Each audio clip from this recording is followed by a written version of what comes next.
بسم الله الرحمن الرحیم. روژه د الله تعالی پر رحمت، مغفرت او د اور نه په خلاصونکي یو سفر دی او د انسانانو عادت دا دی چې کله یو سفر ته وځي نو تیاری کوي. آیا روژې ته تیاری پکار دی؟ که تیاری پکار وي نو څنګه تیاری ضروري دی؟ دا ویډیو مو دې موضوع ته ځانګړې کړې. ویډیو تر پایه وګورئ او نظرونه مو په کمنټ کې راسره شریک کړئ. السلام علیکم.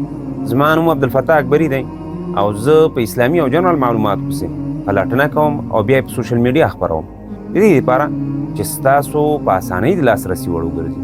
نو که چېرته دا ویډیو مو خوښه شوه نو لایک و شیر یې ضرور کړئ. راځو خپلې موضوع ته. انسانان معمولا ښه موقع او پوزیشن ته یې رسېدو لپاره تیاری کوي.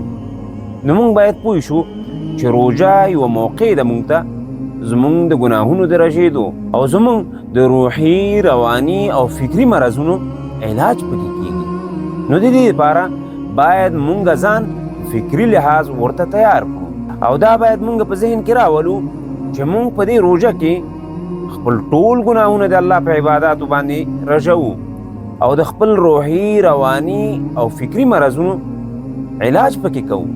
نو د دې لپاره باید مونږ د روژې په فضایلو، احکامو او اجر باندې ځان پوه کړو تر څو د روژې سره مو مینه پیدا شي. او بله دا چې موږ باید د روژې لپاره جسمي تیاری ولرو او د رمضان نه مخکې میاشت چې شعبان نومیږي په دې کې باید ډېرې روژې ونیسو، ځکه چې په رمضان کې د عباداتو په وجه سستی او تنبلي احساس نه کړو او دا د رسول الله صلی الله علیه وسلم سنت هم و، ځکه چې عایشه رضی الله عنها فرمایي رسول الله صلی الله علیه وسلم به دومره روزي په بله هیڅ میاشت کې نه نیولې لکه د شعبان میاشت، بلکې د شعبان میاشت به ټول روزه و. الله رب العالمین دې وکړي چې دا راروانه روژه زموږ او ستاسې لپاره د ډېر خیر، د اجرونو، د مغفرتونو سبب شي او الله رب العالمین دې مونږ په خیر باندې اموخته کړي. دا وه زموږ نننۍ ویډیو. تر بلې ویډیو او بلې موضوع د الله په امان. السلام علیکم ورحمة الله وبرکاته.